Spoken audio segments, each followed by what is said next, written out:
শাওয়ালের 6টা রোজা। এই 6 রোজার দ্বারা যে আমলের ধারাবাহিকতা, যে তোমরা এক পরিশ্রম করেছো, তোমাদের জন্য ঈদ দিয়েছি, বিনোদন দিয়েছি, বিনোদন দিয়ে শেষ না, তোমাদের এই সাধনা যাত্রা সমাপ্ত না, আবার শুরু করো, বিশ্রাম নিয়ে আবার পথ চলা শুরু করো। রমজানের পরে 6টা রোজা রাখো।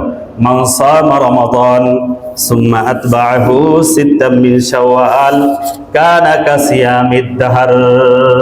আবু আইয়ুব আনসারী রাদিয়াল্লাহু তাআলা আনহু থেকে বর্ণিত মুসলিম শরীফের হাদিস। মুসলিম শরীফের 1164 নম্বরে হুজুর সাল্লাল্লাহু আলাইহি ওয়াসাল্লামের এই হাদিস বর্ণিত হয়েছে, মান সামা রমাদান, যে ব্যক্তি রমজানের রোজা রাখে, সুম্মা আতবাহু সিত্তাম মিন শাওয়াল, এরপরে রমজানের পরে শাওয়ালে 6টা রোজা রাখে, কানা কাসিয়ামিদ দাহরি, সে যেন সারা বছর রোজা রাখে, সারা বছর রোজা রাখে। নফল বাধ্যবাধকতার দিক থেকে, আযাব শাস্তির দিক থেকে হালকা, কিন্তু সওয়াব ফজিলত এবং এগিয়ে যাওয়ার দিক থেকে বেশি অগ্রগামী। যেটা বাধ্য ডিউটি, এটা তো করতেই হবে, 8টা 5টা যেহেতু চাকরি করে ডিউটি করতে হবে। ডিউটির পরে সে থাকলেও পারে, না থাকলেও পারে।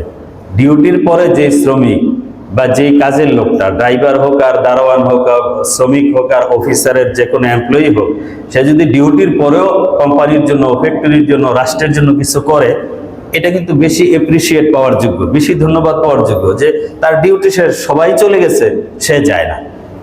তো এই 8 ঘন্টা ডিউটি করার কারণে মালিক যতটুকু খুশি হবে না, মাত্র আধা ঘন্টা ডিউটি করলে মালিক এর চেয়ে বেশি খুশি হবে। বলেন ঠিক না বেঠিক? এর চেয়ে বেশি খুশি হয়ে যাবে।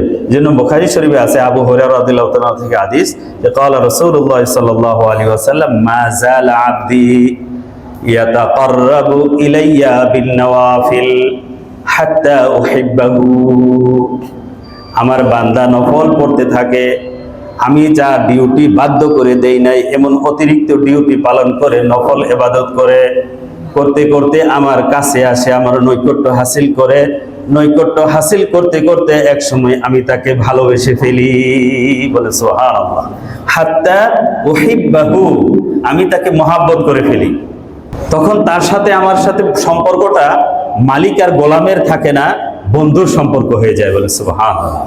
সম্পর্কটা উন্নত হয়ে, সম্পর্কটা গ্রো করে, এগিয়ে যায়, কাছের সম্পর্ক হয়ে যায়। হাত্তা উহিব্বাহু, আমি তাকে ভালোবেসে ফেলি, আমার সাথে তার সাথে ভালোবাসার সম্পর্ক হয়ে যায়। ফাইজা আহবাবতুহু কুনতু সামআহু আল্লাযী ইয়াসমাউ বিহি, যখন আমি তাকে ভালোবাসি, আমার বান্দার সাথে যখন আমার বন্ধুত্ব আর ভালোবাসার সম্পর্ক গড়ে ওঠে, এমন হয় ব্যাপারটা, কুনতু সামআহু আল্লাযী ইয়াসমাউ বিহি, আমি তার কান হয়ে যাই যে কান দিয়ে সে শোনে। বলে সুবহানাল্লাহ। ওয়া বাসারাহু আল্লাযী ইউবসিরু বিহি, আমি তার চোখ হয়ে যাই যে চোখ দিয়ে সে দেখে। ওয়া ইয়াদাহু আল্লাতী ইয়াবতিশু বিহা, আমি তার হাত হয়ে যাই যে হাত দিয়ে সে ধরে। ওয়া রিজলাহু আল্লাতী ইয়ামশি বিহা, আমি তার পা হয়ে যাই সে যেই পা দিয়ে সে চলে। এই কথা বুঝাইতে গেলে ব্যাখ্যা লম্বা। ব্যাপারটা এমন হয়ে যায় যেন সে তার চোখ, কান, হাত, পা, অঙ্গ প্রত্যঙ্গর ভিতরে আল্লাহকে এমনভাবে সে অনুভব করে, এমনভাবে আল্লাহর মধ্যে সে বিলীন হয়ে যায়, তার মধ্যেও আল্লাহর অস্তিত্বের উপস্থিতি এমনভাবে জাগ্রত হয় যেন সে আল্লাহর চোখ দিয়ে দেখে, আল্লাহর হাত দিয়ে দেখে, আল্লাহর পা দিয়ে চলে। মানে ব্যাপারটা এমন, তা সে যেভাবে চায় আল্লাহ তার জন্য সেটাই করে দেয়। বলে সুবহানাল্লাহ। এই হাদিসের মর্মটাই আল্লামা ইকবাল তার কবিতার মধ্যে তিনি ব্যক্ত করেছেন, খুদি কু কর বুলন্দ ইতনা कि हर तकदीर से पहले खुदा बंदे से खुद पूछे बता तेरी रिजा क्या है। তুমি নিজেকে এমন উচ্চতায় নিয়ে যাও যেখানে পৌঁছলে পরে তোমার ব্যাপারে ফয়সালা করার আগে তোমার মালিক তোমাকে জিজ্ঞেস করবেন, বাতা তেরি রিজা কিয়া হে, তুমি কি চাও, তোমার জন্য আমি সেভাবেই করে দিব। বলে সুবহানাল্লাহ। এজন্য হাদিসে আছে, ওইদা আকসামা আলাল্লাহি আবাররা, আল্লাহর ওলি যখন আল্লাহর ব্যাপারে কোনো আল্লাহর নাম নিয়ে কসম করে বলে এটা করব, আল্লাহ সেটা অবশ্যই পুরা করে দেয়। বলে সুবহানাল্লাহ। অসংখ্য ঘটনা আছে। ইসমাইল শহীদ রহমতুল্লাহি আলাইহি বালাকোটের ময়দানে এক শিখ দৌড়ে আসতেছে, তোকে আমি হত্যা করব। তিনি বলছেন, আল্লাহ কসম আমি তাকে তোরে হত্যা করব। পিছন থেকে এক শিখ ওনার কোপ দিয়ে আর গলা ফালাই দিছে। বহু লোকে দেখেছে যে ইসমাইল শাহিদ তিনি গলা ছাড়া 40 কদম দৌড়াইয়া যেয়া ওই শিকারে হত্যা করছে, তারপর ওনার বডি মাটিতে পড়ছে। সুবহানাল্লাহ। কারণ আল্লাহর ওলি বলেছে আমি তোকে হত্যা করব, আল্লাহ সেটা পুরা করে দেখিয়েছেন। বলে সুবহানাল্লাহ। এই জন্য ওয়া ইন সাআলানি লাউতিয়ান্নাহু, আমার ওই বান্দা যখন আমি তার হাত হয়ে যায়, জবান হয়ে যায়, তার পা হয়ে যায়, এরকম যখন তার সাথে আমার ভালোবাসার সম্পর্ক, ওয়ালা ইন সাআলানি লাউতিয়ান্নাহু, সে যখন আমার কাছে চায় আমি অবশ্যই সেটা দিয়ে দিই। ওয়ালা ইন ইস্তাআযানি লাউঈযান্নাহু, সে যখন কারো বিরুদ্ধে আমার আশ্রয় চায় আমি তাকে আশ্রয় প্রদান করি। কোন শত্রু তাকে ক্ষতি করতে পারে না। মানে আদালি ওয়ালিয়ান আযানতু লাহু বিল হারব, যখন আমার কোন আল্লাহর ওলির সাথে আমার এই ধরনের বন্ধুর সাথে কেউ শত্রুতা পোষণ করে, আল্লাহ বলেন আমি তার বিরুদ্ধে যুদ্ধ ঘোষণা করি। আর কার শক্তি সামর্থ্য আছে যে আল্লাহর সাথে যুদ্ধ করে বিজয় লাভ করবে, টিকে যাবে? জন্য এই নফলগুলো বান্দাকে সেইভাবে বন্ধুত্ব এবং মহাব্বতের কাতারে নিয়ে যায়। কারণ এটা তো ঐচ্ছিক, সে বাধ্য না। এখানে স্বতঃস্ফূর্ততা প্রমাণ হয়। সে সারা বছর রোজা সারা মাস রোজা রাখছে, ফরজ না রাখলে শাস্তি হইতো, গুনাহ হতো। শাওয়ালের রোজা না রাখলে শাস্তি হবে না, তারপরও যখন রাখে এটা প্রমাণ হয় রোজার প্রতি, সিয়ামের প্রতি, আল্লাহর এই ইবাদতের প্রতি তার ভালোবাসা জন্মেছে, মহাব্বত জন্মেছে, আগ্রহ জন্মেছে। এর প্রতি তার মনের ভালোবাসা বা স্বতঃস্ফূর্ততা আছে, যে কারণে এটা বাধ্যবাধকতার দিক থেকে ফরজ না হলেও সওয়াব ও ঘনিষ্ঠতার দিকে নফল অনেক অগ্রগামী। বলেন সুবহানাল্লাহ। এজন্য আমরা সকলে শাওয়ালের 6টা রোজা রাখবো তো ইনশাআল্লাহ। এটার হিসাবটা এভাবে করা হয়েছে, মান সামা রমজান সুম্মা আতবাউ সিত্তাম মিন শাওয়াল, রমজানের রোজাগুলো রাখে, এরপরে শাওয়ালে 6টা রোজা রাখে। কানা কাসিয়ামিদ দাহার, সেজন্য পুরা বছর রোজা রাখলো। একটা হিসাব এভাবে মুহাদ্দিসিনে কেরাম করেছেন, মুফাসসিরিনে কেরাম করেছেন যে একে যেহেতু 10, মান জা আবিল হাসানাতি ফালাহু আশরু আমসালিহা, আল্লাহ পাকের বিধান হলো একটা নেক করলে মিনিমাম তার সওয়াব হয় 10। তো রমজানের 30 × 10 কত হয়? 300। আর 6 × 10 হলো 60, তাহলে 360। আর বাকি বছরের বাকি 5 দিন তো রোজা নিষেধ হারাম, তাহলে 360 হলে এভাবে সে সারা বছরের রোজা রাখার পরিমাণ সওয়াব অর্জন করে ফেলে। এখন কেউ যদি এটা শাওয়াল, এই প্যাকেজটা হলো শাওয়ালে রাখতে হবে, এই হিসাবটা যদি আমি শাওয়ালে না রেখে অন্য মাসে রাখি তাহলেও হিসাব মিলবে, 360 হবে। কিন্তু এই প্যাকেজ যেভাবে ঘোষণা হয়েছে ওইভাবে আপনাকে অফার দেওয়া হয়েছে যে ঈদের উপলক্ষে এই ছাড়। এখন ঈদের পরে 2টা কিনলে একটা ফ্রি, ঈদের পরে গেলে যদি আপনি ওই বিজ্ঞাপন ব্যানার দেখান, ওই যে আপনাদের দোকানে লেখা আছে 2টা কিনলে একটা ফ্রি, এখন দেন, সে নাও দিতে পারে। বললো যে ভাই এটা তো ঈদ পর্যন্ত ছিল, ঈদের অফার ছিল, এখন সেই অফার শেষ। তাহলে এই অফার প্যাকেজটা হলো শাওয়াল মাসে, অন্য মাসে না। এখন একটা প্রশ্ন সৃষ্টি হয়, অনেকেই আমাদের কাছে এই প্রশ্নটা করেন যে হুজুর যদি ভাঙতি রোজা থাকে, মহিলাদের অনেক ক্ষেত্রে থাকাটাই স্বাভাবিক, তাহলে সেই ভাঙতি রোজাটা আগে করবে নাকি এই শাওয়ালের রোজাটা আগে করবে? দেখেন এই ব্যাপারে মাসালা হলো 2 ভাবে করা যায়। আপনি ভাঙতি রোজা রেখেও করতে পারেন, অথবা ভাঙতি রোজা যদি এখন রাখলে কষ্ট হবে, শাওয়ালের 6টা রেখে ফেলেন, তাহলেও সেটাও চলবে। আবার এই ক্ষেত্রে দেখবেন কোন হুজুর বলতে পারে না ভাঙতিগুলো আগে রাখতে হবে, শাওয়াল পরে রাখতে হবে। আবার অনেকে আমরা এভাবে বলি যারা আপনি যেটা আগে রাখতে চান সেটাও রাখতে পারেন। এভাবে বলার কারণটা কি? একটা কেন বলতে পারি না, কারণটা হলো এই ব্যাপারে হাদিসে সুস্পষ্টভাবে কোনো বক্তব্য নাই। হয়তো কোনো সাহাবা একরাম জিজ্ঞেস করছেন অথবা করেন নাই, আমরা সেটা জানি না, হাদিসে সেটা উল্লেখ নাই। এখন হাদিসে উল্লেখ নাই কারণ সাহাবা একরামের মধ্যে যে আমলটা প্রচলিত ছিল, হুজুর সাল্লাল্লাহু আলাইহি রাখছেন, সাহাবা একরাম রাখছেন, বড় বড় সাহাবা রাখছেন, তাদের দেখে অন্যরা রাখছেন, যেটা স্বাভাবিক, সেখানে প্রশ্ন তৈরিও হয়নি, প্রশ্ন কেউ করেও নেই, অথবা করেছে আমরা জানি না। তো আমরা এই ফতোয়াটা কিভাবে দিলাম? সুস্পষ্ট কোনো নির্দেশ কোরআন হাদিসে থাকে না, তখন সেই ব্যাপারে কি করতে হয়? গবেষণা করতে হয়। গবেষণা করাটা মুস্তাহিদদের কাজ, এটাই ইসলামিক স্কলারদের কাজ, ফকিহদের কাজ, মুহাদ্দিসিন ইকরামদের কাজ। ওনারা গবেষণা করে বের করেন।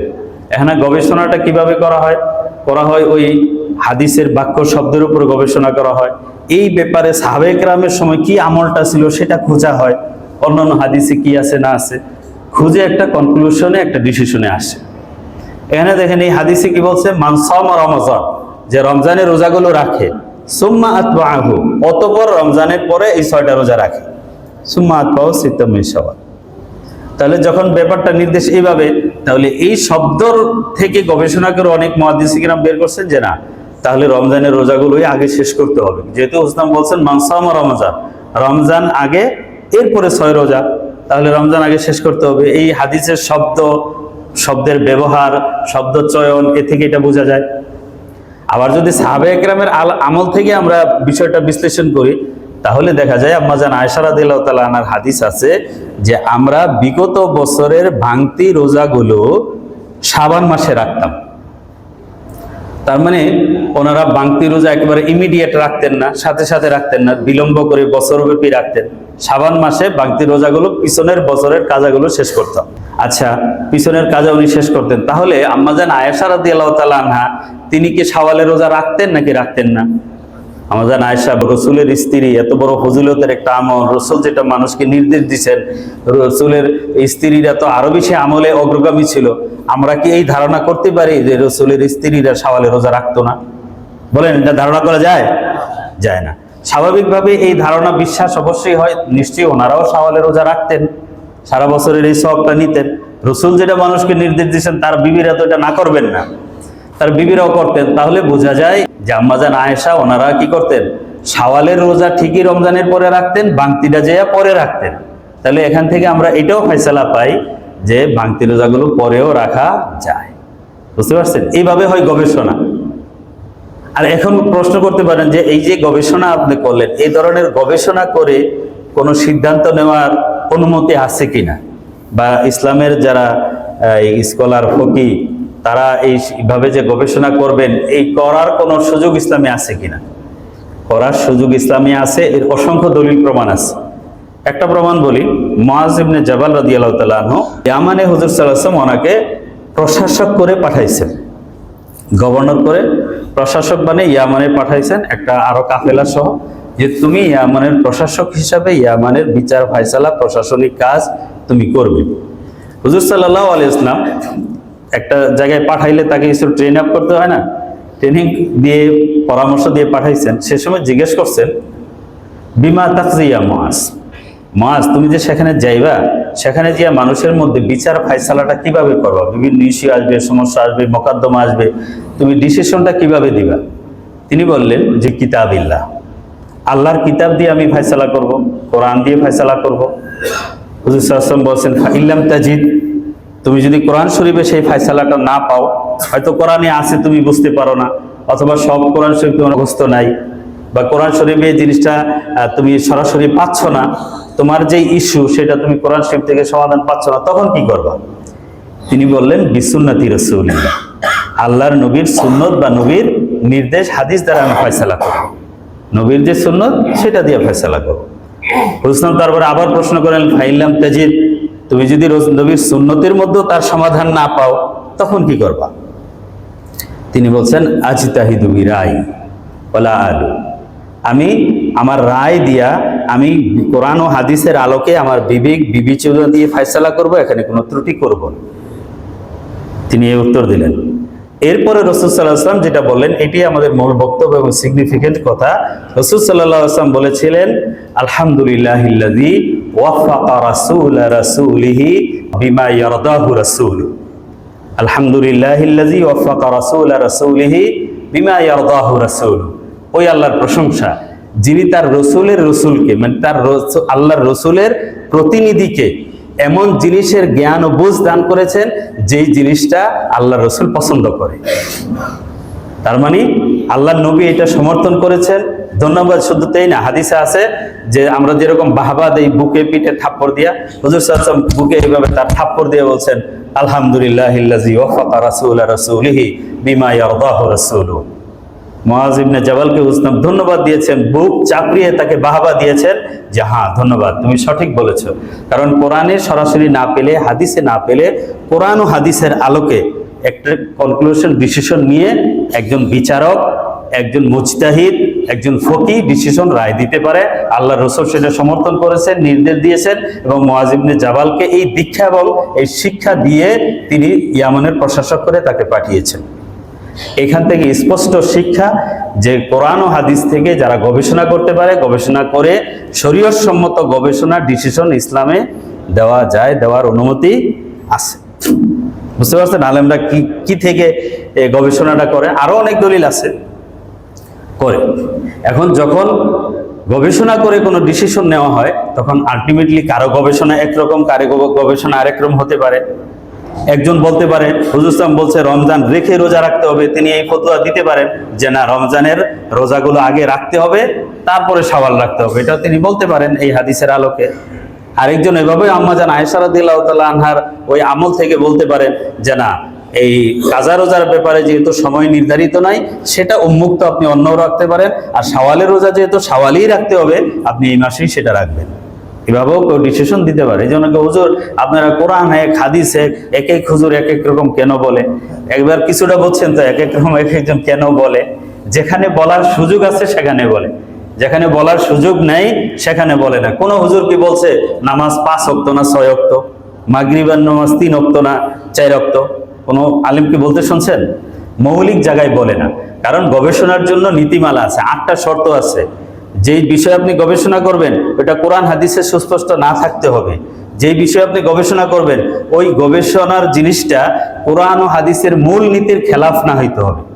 মূল বিষয়ের বিপরীত হলে ওই গবেষণা অ্যাকসেপ্টেড না।